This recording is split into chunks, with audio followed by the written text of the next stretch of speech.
অবিবাহিত মানে? কোনো এক অবিবাহিত সরকারি চাকরিজীবী ছেলে ঠিক কোন লাভে আমার মতো এক ডিভোর্সি মেয়েকে বিয়ে করবে? মা বললেন, ছেলেটা এখনো বিয়ে করেনি। আমাদের জেলা শহরে ছেলেটার কোনো এক আত্মীয়র বাড়ি আছে, আর ছেলেটা তোর ব্যাপারে সব জেনে শুনে তবেই বিয়ের প্রস্তাবখানা পাঠিয়েছে ঘটকের মাধ্যমে। যদিও ঘটক সাহেব বাড়ি আসেননি, বাজারে তোর বাবার সাথে দেখা করে এইসব বলেছেন। ছেলের ব্যাপারে সব শুনে তোর বাবাও রাজি হয়ে গেছে। আমার মনে খটকা লাগলো, এমন মানুষ আছে নাকি যে জেনে শুনে আমার মতো মেয়েকে বিয়ে করতে চায়? পরক্ষণে আবার সব কিছু মন থেকে ঝেড়ে ফেললাম। মাকে শক্ত গলায় বললাম, সে যাই হোক, আমি আর বিয়ে করব না।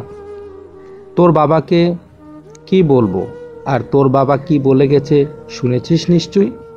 আমি দায়সারাভাবে বললাম, শুনেছি মা, তাও আমি এই জীবনে আর বিয়ে করব না। মা আমার মিহি গলায় বললেন, শোন মা, এই দুনিয়াতে এমন কোনো মানুষ নেই যার জীবনে কোনো বাধা আসেনি।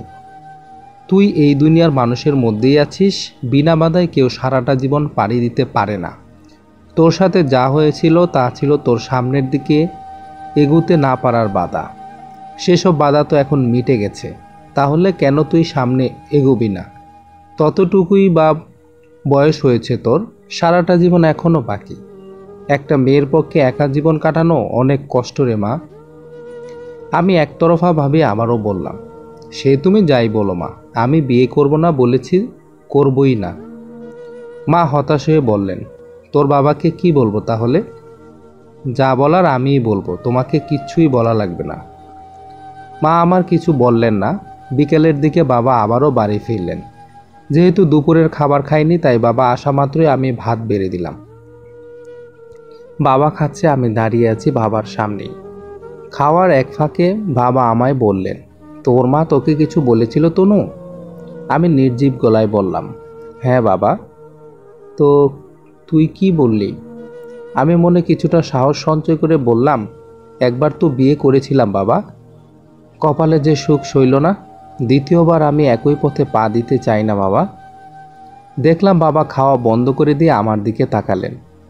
আমি ভাবলাম রেগে যাবেন, তবে অবাক হলাম, কারণ বাবার চোখে মুখে নেই কোনো রাগ। তিনি আকুতি ভরা কণ্ঠে বললেন, দেখ মা, আগের কথা আমি টানতে চাই না, তবে একটা কথা কি জানিস, আমরা বাবা মায়েরা কখনোই সন্তানের খারাপ চাই না। আর প্রতিটি বাবা মায়েরই তাদের সন্তানকে নিয়ে কোনো না কোনো স্বপ্ন থেকেই থাকে। তোকে বিয়ে দিয়ে আমি আমার স্বপ্ন পূরণ করতে চাইছি না, শুধুমাত্র তোর একাকিত্ব দূর করতে চাইছি, তোর জীবনটা সুন্দর করে সাজিয়ে দিতে চাইছি। বাবার মুখে মুখে আমি কিছু বললাম না, মাথা নিচু করে দাঁড়িয়ে রইলাম।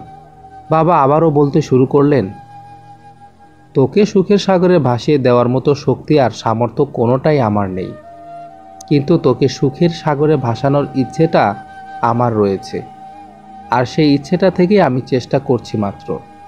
তোর মনমরা মুখখানা আমার দেখতে ভালো লাগে না রে মা। আর যাদের সাথে তোর বিয়ের কথা চলছে তারাও খুব ভালো মনের মানুষ। তা না হলে জেনে শুনে কেন তোকে বিয়ে করতে চাইবে বল? আমি তো সুখেই আছি বাবা, আমার আর কোনো সুখের প্রয়োজন নেই তো। বাবা এবার মুচকি হাসলেন, বললেন, মারে, তোর সন্তান আমি নয়, বরং আমার সন্তান তুই। তাই তোর মনে কি আছে না আছে সেটা আমি আর তোর মা ঠিকই বুঝি। সুখে থাকার অভিনয় করলেই যদি সুখী হওয়া যেত, তাহলে এই দুনিয়াতে কেউ অসুখী থাকতো না রে।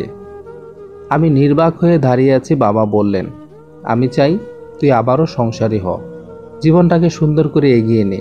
যে ইচ্ছেটা আমি আগে পূরণ করতে পারিনি, এবারে সেই ইচ্ছেটা পূরণ করার সুযোগ দে আমাকে মা। আমি কি বলবো বুঝতে পারছিলাম না। এর আগেও বাবার কথার অবাধ্য হয়েছিলাম, অমান্য করে চলে গেছিলাম এক বেঈমানের সাথে। বাবাকে কষ্ট দিয়েছিলাম। সেই বাবা নিজের সকল কষ্টের কথা ভুলে গিয়ে আমার সুখের কথা ভাবছে। আমি কি করে তাকে আবারও মুখের উপর না করতে পারি?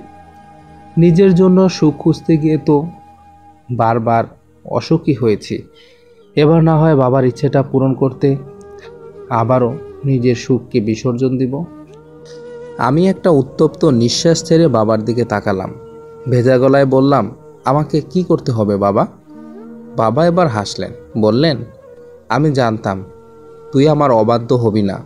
কাল সুন্দর করে একটু সেজেগুজে থাকিস, ছেলেপক্ষ আসবে তোকে দেখতে।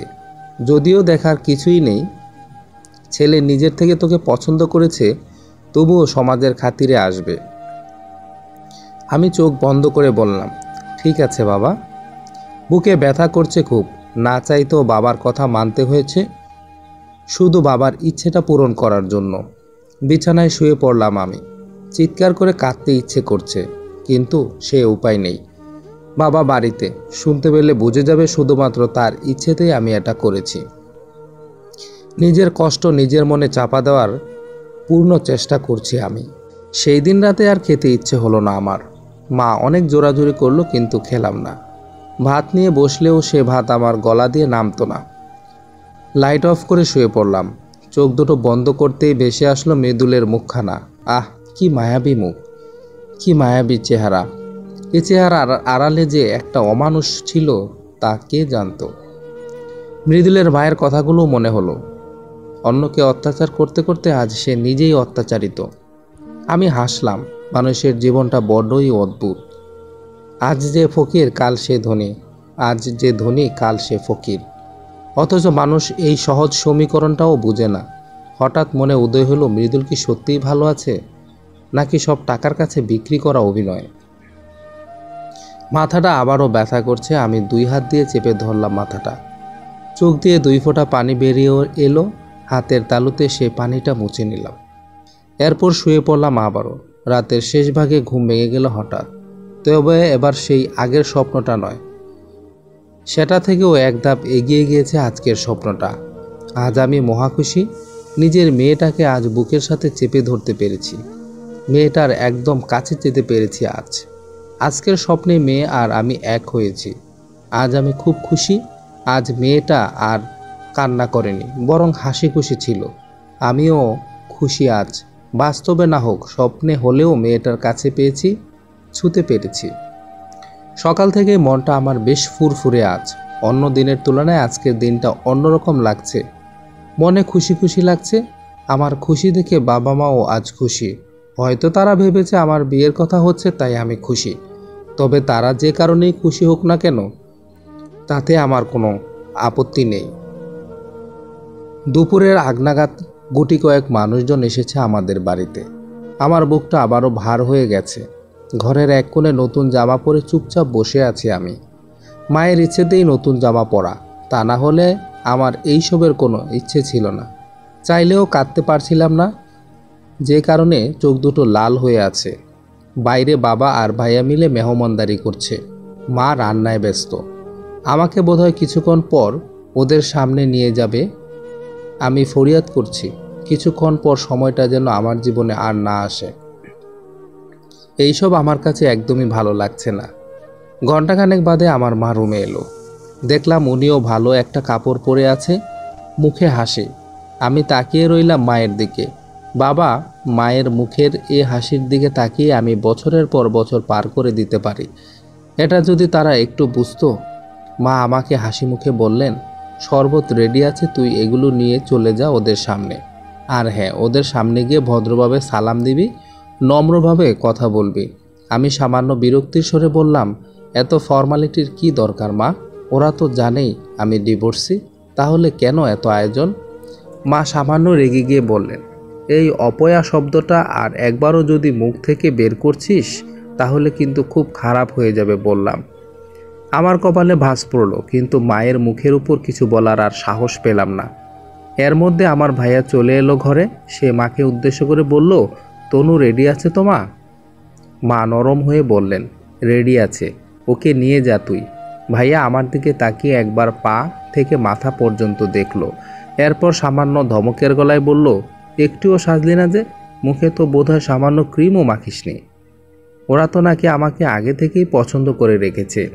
এটা তো শুধু ফর্মালিটি, সাজগোজের কোনো প্রয়োজন মনে করছি না ভাইয়া। আমার কথায় সামান্য রেগে গেল ভাইয়া, কিন্তু বাইরে মেহমান আছে তাই রাগটাকে দমন করে বলল, আয় আমার সাথে, ওনারা অপেক্ষা করছে সবাই তোর জন্য। আমি মায়ের মুখের দিকে একবার তাকালাম। মা আমাকে চোখে আশ্বস্ত করে ভাইয়ার সাথে যাবার জন্য অনুরোধ করলো। আমি ভাইয়ার পিছু পিছু হাঁটা ধরলাম। মাথাটা ঘুরছে আমার, দু পা কাঁপছে, মনে হচ্ছে এখনই মাথা ঘুরে পড়ে যাব। বাইরের উঠোনের মাঝে একটা টেবিল সাজানো, তার চারপাশে আমার বাবা সহ বাকিরা বসে আছে। আমি ধীর পায়ে ভাইয়ার পিছু পিছু গিয়ে নিচের দিকে তাকিয়ে সালাম দিলাম। সবাই সালামের উত্তর দিলেন। এর মধ্যে একজন আমাকে বসতে বললেন। সামনে থাকা চেয়ারটায় আমি বিনয়ের সাথে বসলাম। নিচের দিকে তাকিয়ে থাকা অবস্থাতেই শুনলাম আমার বাবা ওনাদের কাছে আমার নামে গুণগান করছে। আমার হাসি পাচ্ছে এইসব গুণগান শুনে, তবে হাসা যে বারণ। 3 থেকে 4 জন লোক বসা হবে। আমি এখনও কারো মুখের দিকে তাকাইনি। 2-1 জন আমাকে নানা ধরনের প্রশ্ন করছে। আমার ভেতরে ভেতরে রাগ হচ্ছে। বাবার কথা মনে করে আমি ভদ্রভাবে উত্তর দিলাম। ওনারা বেশ কিছু প্রশ্ন করলেন আমায়। মনে হলো কোনো সরকারি চাকরির ভাইবা এক্সাম দিচ্ছি আমি। এসবের মানে কি এটাই বুঝলাম না। যেখানে ছেলে নাকি আমায় আগে থেকে চুজ করে রেখেছে, তাহলে এত কিসের প্রশ্ন? যাই হোক, ভদ্রতার খাতিরে সেসব মাথা থেকে ঝেড়ে ফেললাম। হুট করে একজন বলে উঠল, নিচের দিকে তাকিয়ে আছো কেন মামুনি? একটু সামনে তাকাও। শুনলাম কণ্ঠটা বেশ মায়াবী। বোধহয় ছেলের বাবা কিংবা মামা কাকা হবে, তা না হলে আমায় মামুনি বলে ডাকতো না। সামনের দিকে তাকাতে ইচ্ছে করছিল না আমার। আবার সেই মধুমাখা কণ্ঠে মামুনি ডাক শোনার পর থেকে ডাককে অগ্রাহ্য করতেও পারছিলাম না। অবশেষে এক প্রকার বাধ্য হয়ে আমি সামনে তাকালাম। সামনে তাকানো মাত্রই যাকে দেখতে পেলাম তাকে দেখার জন্য মোটেও প্রস্তুত ছিলাম না আমি। আমার বুকে মোচড় দিয়ে উঠল। মাথায় যেন বাজ পড়ল বিশাল আকারের। বিস্ফোরিত চোখে তাকিয়ে রইলাম তার দিকে। সে আমার দিকে তাকিয়ে মুচকি মুচকি হাসছে। আমার মুখ থেকে আকস্মিক আর্তনাদের স্বরে বেরিয়ে এলো, আপনি? আমি নির্বাক দৃষ্টিতে তাকিয়ে রইলাম তার দিকে। তার দৃষ্টিও আমার দিকে নিক্ষেপ করা। বাকিরা অবাক হয়ে দেখছে আমাকে। এর মধ্যে একজন বলে উঠল, তোমরা কি আগে থেকেই দুজনকে চেনো? ওনার কথার ফিরে তাকালাম আমি। নিজেকে ধাতস্থ করে স্বাভাবিক হলাম। মাথা নাড়িয়ে বললাম, না। উনি আবারও বলে উঠল, তাহলে ওকে দেখে এভাবে চমকে উঠলে যে? আমি আরেকবার সেই লোকটার দিকে তাকালাম। এরপর চোখ ফিরিয়ে শান্ত গলায় বললাম, হঠাৎ করে একজন পরিচিত লোকের মিল পাচ্ছিলাম তার সাথে। ও আচ্ছা। আরও কিছু কথা হবার পর আমাকে নিয়ে আসা হলো রুমে। ফ্যানের নিচে বসেও সারা শরীর প্রচণ্ড পরিমাণে ঘামছে আমার। চোখ মুখ অন্ধকার হয়ে যাচ্ছে ক্ষণে ক্ষণে। গলা শুকিয়ে কাঠ হয়ে গেছে আমার। পাশেই কিছুটা দূরে একটা টেবিলে পানির জগ আর গ্লাস রাখা ছিল। আমি কোনো মতে হাতড়ে হাতড়ে সেখানে গেলাম। জগ থেকে গ্লাসে পানি ঢেলে গ্লাসটা হাতে নিতে যাব, তখনই আচমকা আমার হাত থেকে গ্লাসটা পড়ে গেল নিচে। গ্লাস ভাঙার শব্দে দৌড়ে এলেন আমার মা আর ভাই। আমাকে উদ্ভটের মতো লাগছে। মা আমাকে এসে ধরে ফেললেন, বিছানায় বসিয়ে দিয়ে বললেন, কি হয়েছে তোর? এমন করছিস কেন রে মা? আমি মায়ের দিকে তাকালাম। নিজেকে স্বাভাবিক করার চেষ্টা করে বললাম, আমি ঠিক আছি মা। হাত ফসকে পড়ে গেছে গ্লাসটা। ও আচ্ছা, তাই বল। আমি তো ভয় পেয়েই গিয়েছিলাম। আমাকে সুস্থ দেখে ভাইয়া আবার চলে গেল বাইরে মেহমানদের কাছে। প্রায় অনেকক্ষণ যাবৎ কথা হলো ওনাদের সাথে, আমার বাবা আর ভাইয়ের। কিছুটা সময় পর ওনারা ডিসাইড করে পাত্রের সাথে আমাকে আলাদাভাবে কথা বলবে সুযোগ করে দিলেন। আমার মা এসে বলতে আমি না করে দেই। মা আমাকে বারবার বোঝায়। অবশেষে ভাইয়া আসে। সে আমার না শুনে সামান্য রাগারাগি করে। এক পর্যায়ে মা আমাকে বোঝায় বাবার মুখের দিকে চেয়ে যেন পাত্রের সাথে কথা বলি। বাবা নাকি বেশ বড় গলায় ওনাদের দেখা করার প্রস্তাবে রাজি হয়েছিল। আমি কি করব বুঝতে পারছিলাম না। যে আমার মনে নেই সেই প্রথম ভালোবাসা জাগিয়ে ছুঁড়ে ফেলে দিয়েছিল, তার সাথে বিয়ে? আলাদা করে কথা বলা কিভাবে সম্ভব? আর সে এলোই বা কী করে এখানে? ঠিকানা পেল কোথায়? মনের মধ্যে কথাগুলো বারবার বাজতে লাগলো। আর এর উত্তরগুলো জানতে হলে তার সাথে আলাদা করে কথা বলতেই হবে। আমি রাজি হয়ে গেলাম। আমার রাজি দেখে মা খুশি, ভাইয়াও খুশি। সে বাইরে চলে গেল আমার রাজি হওয়ার ব্যাপারটা জানাতে। খাটের কোণায় শক্ত মুখ নিয়ে বসে আছি আমি। আমার ঠিক সামনেই বসে আছে ফায়াজ। বারবার নড়াচড়া করছে সে। হয়তো কি বলবে না বলবে সেটাই মনে মনে ভাবছে। আমি নড়ছি না, কিছু বলছিও না। আগে শুনতে চাই তার কথা। জানতে চাই সে কি বলতে চায়। খানিকক্ষণ বাদে সে করুণ স্বরে আমায় ডাকলো, তনু। আমি চোখে তুলে তাকালাম তার দিকে। দেখলাম সে চোখে ভদ্র অজস্র আকুলতা। আমি নীরবে আবারও চোখ নামিয়ে নিলাম। সে আবারও বলল, আমায় এখনো মাফ করতে পারোনি তনু? আমি যা করেছি তা অন্যায় করেছিলাম, সেটা আমিও মানি, কিন্তু বিশ্বাস করো আমি এটা করতে চাইনি। আমি চাইনি আমার বেকার জীবনে তোমাকে জড়াতে। আমি মৃদু হাসলাম, বললাম, আমার বাড়ির ঠিকানা পেলেন কোথায়? সে কিছুক্ষণ হতবম্বের মতো আমার দিকে তাকিয়ে থেকে বলল, আমি আশাতে তুমি খুশি হওনি। আমি আগের ন্যায় শক্ত গলায় বললাম, এ বাড়ির ঠিকানা কোথায় পেলেন সেটা বলেন। সে মলিন গলায় বলল, তোমার ফোন নাম্বার ট্র্যাক করেছি। আমি সবাক হলাম, বললাম, আমার সিম তো খোলা। তাতে কি, সিম অফ থাকলেও ট্র্যাক করা যায়। আমি মুখ ঘুরিয়ে নিলাম। সে বলল, তুমি আগের চেয়ে অনেক বেশি সুন্দর হয়ে গেছে তনু। আমি হাসলাম আর বললাম, যে মেয়েটা তার 2 বছরের মেয়ের মৃত লাশ পানিতে ভেসে থাকতে দেখেছে, যে মেয়েটা তার সন্তান হারানোর সাথে সাথে ডিভোর্সি হয়েছে, দিনের পর দিন দুঃখে কষ্টে থেকে না খেয়ে চোখের নিচে কালি পড়েছে, তাকে ঠিক কোন অ্যাঙ্গেল থেকে আপনার কাছে সুন্দর লাগছে? দেখলাম ফায়াজ গভীর চাহনিতে আমার দিকে তাকিয়ে আছে। ওনার এমন তাকানোতে আমি ইতস্তত বোধ করলাম। অস্বস্তিতে চোখ সরিয়ে নিলাম। সে হেসে বলল, যেখানে ভালোবাসা আছে সৌন্দর্য সেখানে ধরা দিবেই। আমি তোমায় ভালোবাসি তনু। ভালোবাসার মানুষটা সবসময় সুন্দরী হয়ে থাকে। ফালতু ভালোবাসার দোহাই আমার সামনে দিবেন না প্লিজ। এই ভালোবাসা বারবার আমায় ঠকিয়েছে। আর একবার বিশ্বাস করো আমাকে, ঠকবে না, প্রমিস করলাম। আমি তাচ্ছিল্যের সাথে হেসে বললাম, বিশ্বাস শব্দটাই তো এখন আর আমি বিশ্বাস করি না। সে নিরাশ গলায় বলল, আমি সত্যিই তোমায় অনেক ভালোবাসি তনু। আমি আপনাকে বাসি না। আপনারা যে কারণে এসেছেন সেটা কখনোই হবে না। বাড়ি চলে যান, আর এই ভালোবাসার নাম মন থেকে মুছে ফেলুন। এটা তো মোছা সম্ভব নয় তনু, চেষ্টা করলেই সম্ভব। এভাবে আমাকে অবাক করে দিয়ে সে হাসলো, বলল, তুমি যতই আমাকে মানা করো না কেন, বিয়ে আমি তোমাকেই করব। বেশি দিন নয়, এই কিছুদিনের মধ্যেই। সব কিছুর ফাইনাল আজই হবে। আমি ফেল চোখে তাকালাম তার দিকে। সে মুচকি এসে উঠে চলে গেল আমার সামনে দিয়ে। আমি ডিপ্রেশনে পড়ে গেলাম। কি হবে না হবে ভাবতে থাকলাম। আমার পছন্দের অন্য কোনো ছেলে হলেও আমি বিয়ে করতে রাজি হতাম, কিন্তু যে আমার সাথে এর আগেও বেইমানি করেছে তাকে দ্বিতীয়বার বিশ্বাস করে কি করে? এইসব ভাবতে ভাবতে হাত পা অবশ হয়ে আসছে আমার। চোখে মুখে অন্ধকার দেখছি। রাতে মায়ের সাথে এক দফা হয়ে গেল আমার। পাত্র মায়ের খুব পছন্দ হয়েছে। একে তো দেখতে শুনতে অনেক ভালো, তার উপর সরকারি চাকরি। ফ্যামিলির ব্যাকগ্রাউন্ডটাও ভালো। পছন্দ না হয়ে উপায় আছে? বাবা আর ভাইয়েরও বেশ পছন্দ হয়েছে, তবে তারা এই মুহূর্তে বাড়ি নেই। বিয়ে নাকি ঠিক হয়ে গেছে, 2 দিন বাদেই তারা আমাকে উঠিয়ে নিয়ে যাবে জাঁকজমকহীনভাবে। ঘরোয়াভাবে বিয়েটা সারতে চায় তারা, তবে টুকটাক বাজার তো লাগবেই। সেজন্য মেহমান বিদায় করেই তারা বাজারে চলে গেছে কেনাকাটার জন্য। আমি বিশ্বাসই করতে পারছি না এতটা তাড়াহুড়ো করবেন তারা। এত তারা কিসের সেটাও বুঝছি না। মা তো কিছুতেই এই পাত্র ছাড়া আমাকে বিয়ে দিবেন না। সে আমি যাই বলি বেশ রাগারাগি হলো আমার মায়ের সাথে। আমার রাগকে উপেক্ষা করে মা নিজের কাজে ব্যস্ত। শুধুমাত্র বাবার মুখের দিকে চেয়ে দ্বিতীয় বিয়েতে রাজি হয়েছি, তার মানে এই নয় যে তারা যাকে বলবে তাকে আমার বিয়ে করতে হবে। আমি মাকে বোঝাতে অক্ষম। আমি চিন্তায় পড়ে গেলাম। কি করব না করব বুঝতে পারছিলাম না। অতিরিক্ত চিন্তায় মাথা ঘুরে পড়ে গেলাম। মা আবারও আমাকে নিয়ে টেনশনে পড়ে গেল। বিছানায় শুয়ে মাথায় পানি ঢেলে যাচ্ছে এককভাবে। বাবাকে ফোন দিয়ে ডাক্তার আনার জন্যও বলা হয়ে গেছে। খানিক বাদে বাবা একজন হাতুড়ে ডাক্তারকে সাথে করে বাড়ি নিয়ে আসে।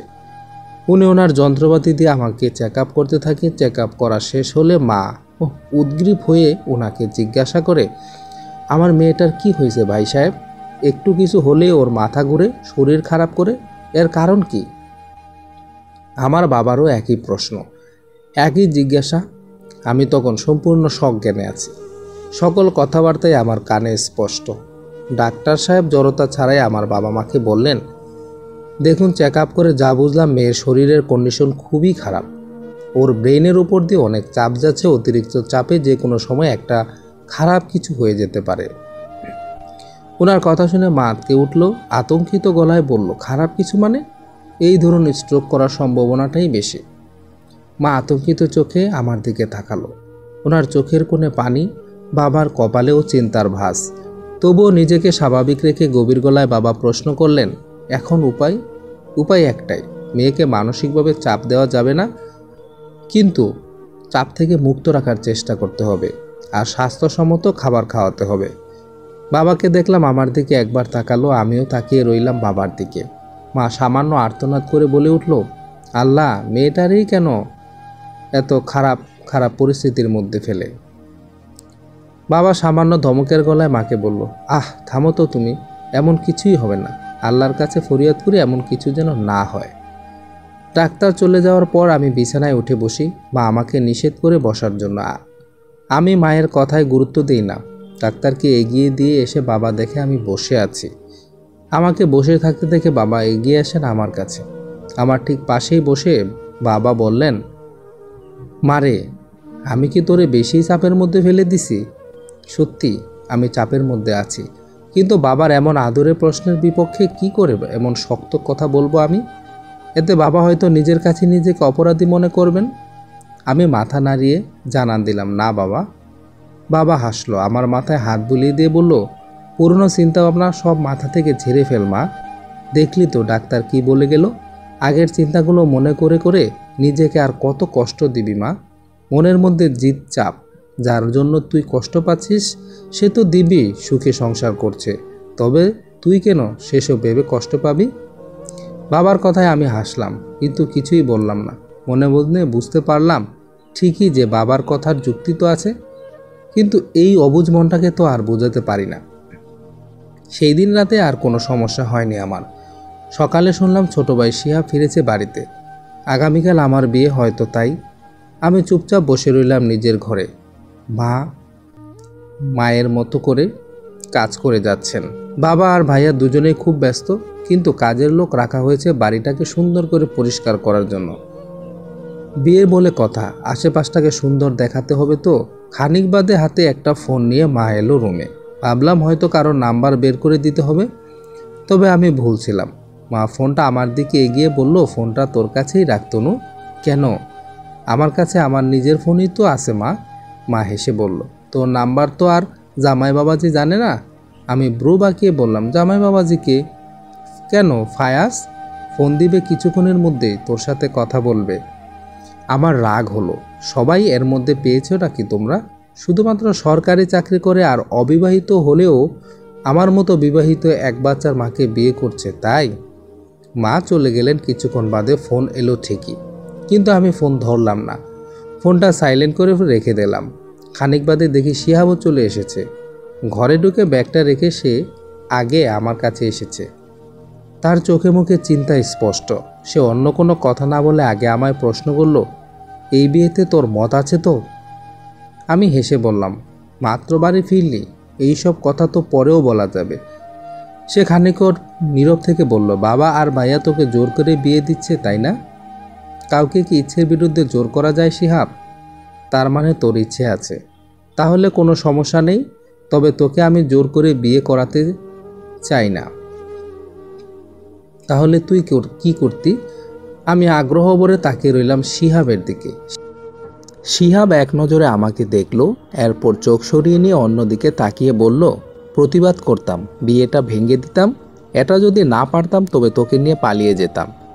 শিহাবের কথায় আমি হাসলাম। সে তীক্ষ্ণ চোখে আমার দিকে তাকালো, বলল, হাসার মতো কি এমন বললাম আমি? আমাকে নিয়ে এত দূর অবধি ভেবেছিস, সেটা ভেবেই হাসলাম।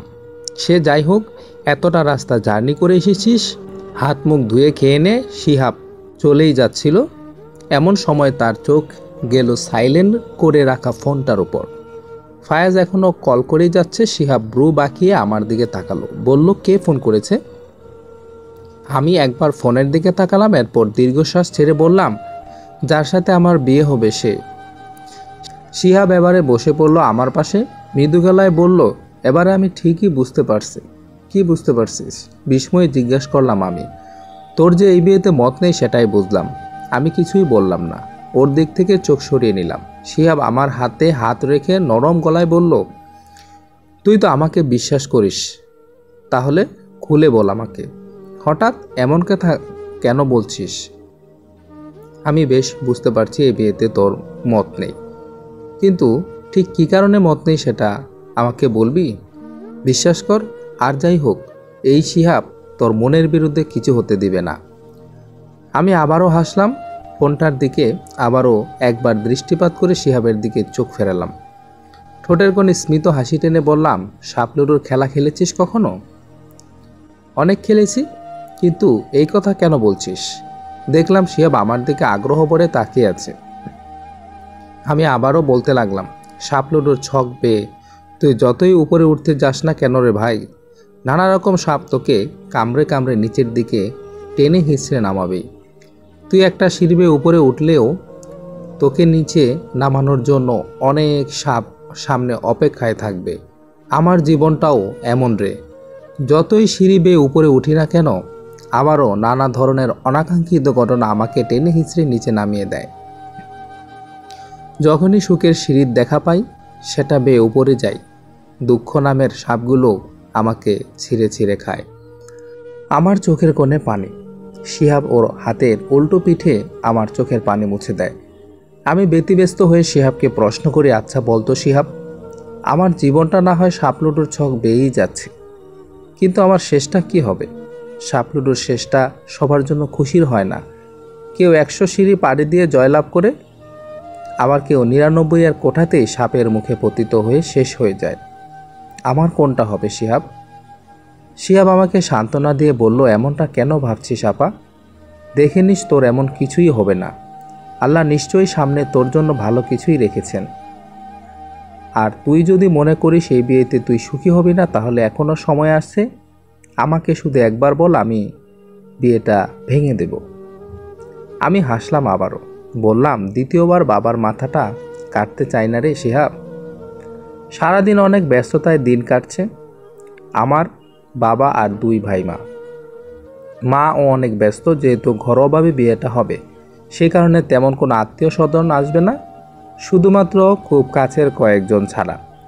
যারা আসার তারা বিকেলের দিকে আসতে শুরু করেছে, কয়েকজন এসেও গেছে। আমি আমার রুমে বসে আছি চুপচাপ। আত্মীয়রা কিছুক্ষণ পরপর আমাকে এসে দেখে যাচ্ছে। কয়েকজন আবার মিনমিনিয়ে গলায় আমাকে আগের কথা মনে করিয়ে পরোক্ষভাবে কটু কথাও বলছে। আমি গায়ে মাখছি না সেসব। সন্ধ্যার পর মা এসে সামান্য রাগান্বিত গলায় আমাকে বলল, ছেলেটা সারাটা দিন ধরে ফোন করেই যাচ্ছে, একবারও কথা বললে কি এমন ক্ষতি হতো তোর? কালকের পর থেকে তো ওরই বউ হয়ে বাঁচতে হবে তোকে। আমি মায়ের দিকে তাকিয়ে ক্ষীণ গলায় বললাম, আরেকবার কল করলে দিয়ে যেও। মা আমার খুশি হলো। সে খুশি মুখে ফোনটা আবারও আমার সামনে রেখে বলল, কিছুক্ষণের মধ্যে বোধহয় কল করবে, সুন্দর করে কথা বলিস। আমি মাথা নাড়ালাম। মা চলে যাবার কিছুক্ষণ পরেই আবারও সে কল করলো। আমি রিসিভ করে সালাম দিলাম। তিনি সুন্দরভাবেই উত্তর দিলেন। মিষ্টি গলায় বললেন, সারাটা দিন কল ধরনি কেন গো? ইচ্ছে করেনি তাই ধরিনি। তবে আবার ধরলে যে? মা বলল তাই ধরলাম। আমার প্রতি এত অভিমান? আমি সামান্যই হেসে বললাম, অভিমান তো কাছের মানুষের প্রতিই হয়, আপনার প্রতি আমার কোনো অভিমান নেই। বুঝলাম। আমার কথায় তিনি কষ্ট পেলেন। তিনি শান্ত গলায় বললেন, আমি কি তোমার কাছের কেউ নই? হয়তো না। কয়েক সেকেন্ড আবারও দুইজন নীরব রইলাম। উনি প্রশ্ন করলেন, তুমি কি অসুস্থ তনু? মোটেও না। তাহলে তোমার কণ্ঠস্বর এমন শোনাচ্ছে যে? কেমন শোনাচ্ছে? এই তো ভারী ভারী লাগছে। তাহলে রেখে দিন, বুঝতেই তো পারছেন কথা বলতে আমার কষ্ট হচ্ছে। এত রাগ তোমার? ঠিক আছে, কালকের পর সব ঠিক হয়ে যাবে। আমি হাসলাম, প্রত্যুত্তরে কিছুই বললাম না। উনি ফোন রেখে দিলেন। আমিও ফোনটা খাটের পাশে থাকা টেবিলটায় রাখলাম। উনি মিথ্যে কিছু বলেননি, সত্যি আমি অসুস্থ বোধ করছি। রাতে মায়ের জোরাজুরিতে সামান্যই মুখে তুললাম। ইচ্ছে করছিল না কিছু খেতে, কিন্তু মা না খাইয়ে ছাড়বেন না। মায়ের মন রাখতে তাই সামান্য খাওয়া। পানির জগ আর একটা মগ আমার রুমে রেখে মা চলে গেলেন। যাবার আগে বলে গেলেন যেন তাড়াতাড়ি ঘুমিয়ে পড়ি, আর কিছু লাগলে যেন মাকে ডাকি। আমি মাথা নাড়িয়ে মাকে সায় জানালাম।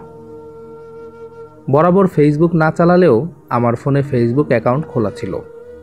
শখের বসে খুলেছিলাম কিছুদিন আগে, কখনোই তেমন অ্যাক্টিভ থাকা হয়নি। আজ হঠাৎ ইচ্ছে করলো কিছুটা সময় ফেসবুকিং করার জন্য। আমি আইডিটা লগ ইন করে আইডিতে ঢুকলাম। কিছুটা সময় ফেসবুকিং করার সময় মনে হলো মৃদুলের কথা। ভাবলাম একবার ওর আইডিটা সার্চ করে দেখে আসি। কালকের পর থেকে তো অন্য কারো বউ হয়ে যাব, চাইলেই আর দেখতে পারবো না। হয়তো মন থেকে মুছতে পারবো না, তবে ভুলে থাকার নাটকটা তো করতে হবে। তার আইডিটা সার্চ দেওয়ার সাথে সাথেই সামনে চলে এলো। আমি অতি আগ্রহে চটপট করে প্রোফাইলে গিয়ে ঢুকলাম। প্রোফাইল পিকচারে অনেক সুন্দর একটা ছবি দেওয়া।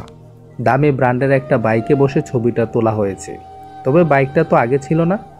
মনকে বুঝ দিলাম হয়তো নতুন শ্বশুর বাড়ি থেকে পেয়েছে। আমি খুঁটে খুঁটে পিকটা বারবার দেখলাম। এরপর স্ক্রল করে একটু নিচে আসতেই বেশ বড়সড় একটা ধাক্কা খেলাম। নতুন বউয়ের সাথে বেশ সুন্দর করে একটা পিক ছাড়া হয়েছে 2 দিন আগেই। ক্যাপশনে লেখা, আমি অতীত নয় বর্তমানে বিশ্বাসী। বুদ্ধিমান লোক কখনোই অতীতকে মনে রেখে কষ্ট পায় না, বর্তমানকে আঁকড়ে ধরে সামনে এগিয়ে যায়। আর এভাবে এগিয়ে যাওয়াটাই বেটার। আমি নিজেকে বুদ্ধিমান দাবি করি না, তবে আমি বর্তমানেই খুশি। হাত থেকে ফোনটা পড়ে গেল। আমার দু চোখ দিয়েও অশ্রু দ্বারা গড়িয়ে পড়ল। এক অজানা ডিপ্রেশনে তলিয়ে গেলাম আমি।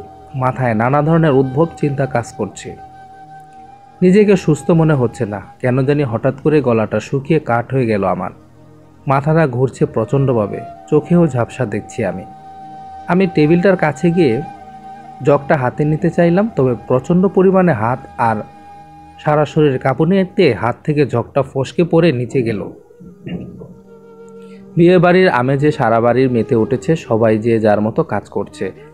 বাচ্চারা হাতে মেহেদি দিচ্ছে, আনন্দ করছে।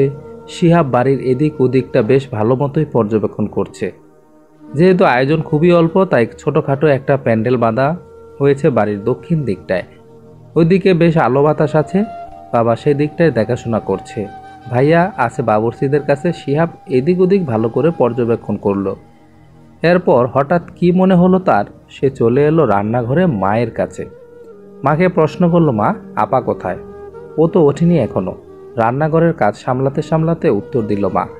শিহাব অবাক হয়ে বলল, অন্যদিন তো বেশ তাড়াতাড়ি উঠে পড়ে, আজ ওর বিয়ে, তাহলে আজই কেন এত দেরি করছে? হয়তো মন খারাপ তাই শুয়ে আছে। শিহাব চিন্তিত গলাতেই বলল, হয়তো। এর মাঝে মা আবারও বলে উঠল, তনুকে একটু ডেকে দে তো বাপ, এখনও তো শুয়ে থাকলে হবে না, কত নিয়মকানুন পড়ে আছে, সেগুলো এবার সেরে ফেলতে হবে। শিহাব মায়ের কথার উত্তর না দিয়ে রুমের কাছে চলে এলো। রুমটা ভেতর থেকে লাগানো। শিহাব দরজায় কড়া নাড়ল। কয়েকবার কড়া নাড়ার পরেও কোনো সাড়া পাওয়া গেল না। সে এ ব্যাপারে খুবই বিস্মিত হয়ে গেল। এবার জোরে জোরে ডাকতে লাগলো, আপা, এই আপা, আপারে। বারবার ডাকার পরেও কোনো কাজ হচ্ছে না। ভেতর থেকে সাড়া পাওয়া যাচ্ছে না। শিহাব এবারে অনেক জোরে জোরে কড়া নাড়ছে আর সমানে ডেকে যাচ্ছে, ফলাফল শূন্য। ও ডাকাডাকির শব্দে এবারে বাবা আর ভাইয়া এসেও হাজির হলো এখানে। ভাইয়া অবাক হয়ে বলল, কিরে, কি হয়েছে? আতঙ্কিত গলায় শিহাব বলল, অনেকক্ষণ ধরে ডেকে যাচ্ছে আপাকে, দরজা খুলছে না। ভাইয়া সামান্য রেগে গিয়ে বলল, আজ বিয়ের দিন, এটা আবার কোন ধরনের নাটক শুরু করছে ও? শিহাব ভাইয়ার বিপরীতে চটে গিয়ে বলল, নাটক করার হলে ও আগেই নাটক করতে পারতো ভাইয়া। বাবা তাড়া দিলেন, বলে উঠলেন, এই তোরা কথা কাটাকাটি পরে কর, আগে দরজাটা ভাঙতো। ততক্ষণে মাও চলে এসেছে এখানে। গুটি কয়েক আত্মীয় স্বজন এসে জড়ো হয়েছে। মায়ের চোখে মুখে আতঙ্ক, কপালে চিন্তার ছাপ। অনেক চেষ্টার পর দরজাটা ভাঙা হলো। হুমড়ি খেয়ে ভিতরে ঢুকলো সবাই, কিন্তু যা দেখলো তার দেখার জন্য কেউ প্রস্তুত ছিল না। মা চিৎকার করে বলে উঠল, তনুরে, মায় আমার, এ তোর কি হইল? সকলের চোখে মুখে আতঙ্ক। তনুর নিথর দেহটা মাটিতে পড়ে আছে, পাশেই ভাঙ্গা জগ, পানিতে ভিজে আছে তার সারা শরীর। শিহাব তনুর গায়ে স্পর্শ করে দেখল, গা, হাত পা সব কিছু ঠান্ডা হয়ে আছে। চিৎকার করে বলে উঠল সে, তাড়াতাড়ি আপাকে ডাক্তারের কাছে নিয়ে চলো। শীঘ্রই বাড়ির পাশের একটা সিএনজিওয়ালাকে ডেকে আনা হলো। বর্তমানে মায়ের আর্তনাদ আর আত্মীয় স্বজনের হাহাকারে পুরো বাড়িতে দুঃখের ছায়া নেমে এসেছে। শিহাব, ভাইয়া আর বাবা মিলে তনুকে নিয়ে যাওয়া হলো হসপিটালে নেওয়া মাত্র ইমার্জেন্সিতে ঢুকিয়ে দেওয়া হলো। পেছনের গাড়িতে মা সহ কিছু আত্মীয় স্বজনেরাও আসছে। কিছুক্ষণ যাবৎ চেক আপ করার পরেই একজন ডাক্তার বেরিয়ে এলেন। ততক্ষণে মা সহ বাকিরাও চলে এসেছে হাসপাতালে। ডাক্তার আসা মাত্রই ওনাকে ঘিরে ধরা হয়েছে। বাবা আতঙ্কিত গলায় বললেন, আমার মেয়ের কি অবস্থা ডাক্তার সাহেব? উত্তর দেওয়ার আগেই শিহাব বলে উঠল, কি হলো, কিছু বলছেন না যে? আমার বোনটা এখন কেমন আছে, কি হয়েছে ওর? উনি আর বেঁচে নেই। ডাক্তারের একটা ছোট্ট উত্তরেই নিস্তব্ধ হয়ে গেল চারপাশটা। সবাই হতভম্বের মতো তাকালো ডাক্তারের দিকে। হঠাৎ মায়ের আত্মচিৎকারে কেঁপে উঠল হসপিটালটা, কেঁপে উঠল বাকি সকলেই। বাবা থপ করে বসে পড়ল হাসপাতালের ফ্লোরে। ভাইয়ার অবস্থাও খারাপ। শিহাব অবিশ্বাসের সাথে চিৎকার করে বলে উঠল, মানে কি এইসবের? কি বলছেন? আপনার কোনো ধারণা আছে এতগুলো মানুষের সামনে কি করে এমন মিথ্যা কথা বলতে পারলেন আপনি? ডাক্তার সাহেব শিহাবকে সামলে বলল, দেখুন, আমরা ডাক্তার আর রোগীকে বাঁচাতে চেষ্টা করি, মারা যেতে নয়। আর মৃত্যু নিয়ে আমরা মজা করি না। উনি মারা গেছেন গতকাল রাতেই, আর আজ আপনারা আসছেন ওনার ডেড বডি নিয়ে। সারাটা রাত কী করছিলেন আপনারা? সবাই আবারও চমকালো। মা আবারও আর্তনাদ করে বলল, আমার মেয়েটা গত রাতেও ঠিক ছিল, আমি নিজের চোখে দেখে আসছিলাম। হয়তো আপনি আসার পরে সেই স্ট্রোক করেছে। বাবা বিস্ময়ে বলে উঠল, স্ট্রোক? আপনার মেয়ে ব্রেইন স্ট্রোক করেছে গত রাতে। হয়তো প্রচণ্ড ডিপ্রেশনে ছিল, টেনশন করতো বোধহয় প্রচুর। কিছুটা সময়ে সবাই নিস্তব্ধ, শুধু চিৎকার করে যাচ্ছে মা। ডাক্তার বললেন, আমাদের কিছু ফর্মালিটি আছে, সেগুলো কমপ্লিট করে আপনারা লাশ নিয়ে যেতে পারবেন। তনুকে দাফন করা হয়েছে কিছুক্ষণ আগেই। দরজায় ছিল ফায়াজ সহ তার সাথে আসা পুরো বরযাত্রী। ফায়াজের চোখেও পানি, প্রচণ্ড যন্ত্রণায় ফেটে যাচ্ছে তার বুকটাও, কিন্তু দেখাতে পারছে না কাউকে। শিহাবকে দেখা গেল কবরের পাশে গুটি গুটি মেরে বসে আছে। বাবাকে আগলে ধরে রেখেছে কিছু আত্মীয় স্বজন। মায়ের আহাজারিতে বেসে যাচ্ছে পুরো গ্রাম। ভাইয়া গিয়ে হাত ধরল শিহাবের পিঠে। শিহাব কেঁপে উঠল, আর্তনাদ করে কেঁদে উঠল এবং জড়িয়ে ধরল ভাইয়াকে। ভাইয়া নিজেও ভেঙে পড়েছেন, তবে সবাইকে সামলানোর দায়িত্ব সে নিজেকে শক্ত রাখার চেষ্টা করছে। শিহাব দৌড়ে এলো মায়ের কাছে, জড়িয়ে ধরে বলল, সাপ লুডুর সমাপ্তিটা খুব খারাপ হলো মা। শেষে এসেও আমার আপাটা রেহাই পেল না, খেয়ে নিল মৃত্যু নামের সাপটা। মা গম্ভীর নিস্তব্ধ শিহাবের মাথায় হাত রেখে শক্ত গলায় বলল, কাঁদিস না বাপ, তনু ওর মেয়ের কাছে গেছে। মেয়েটাকে সাড়া না দিয়ে পারল না আমার মেয়েটা। সমাপ্ত। গল্পটি সম্পূর্ণ শোনার জন্য সকল দর্শক শ্রোতা বন্ধুদের জন্য অনেক অনেক শুভেচ্ছা রইল। আর যারা চ্যানেলের নতুন দর্শক, অবশ্যই চ্যানেলটি সাবস্ক্রাইব করে পাশে থাকবেন।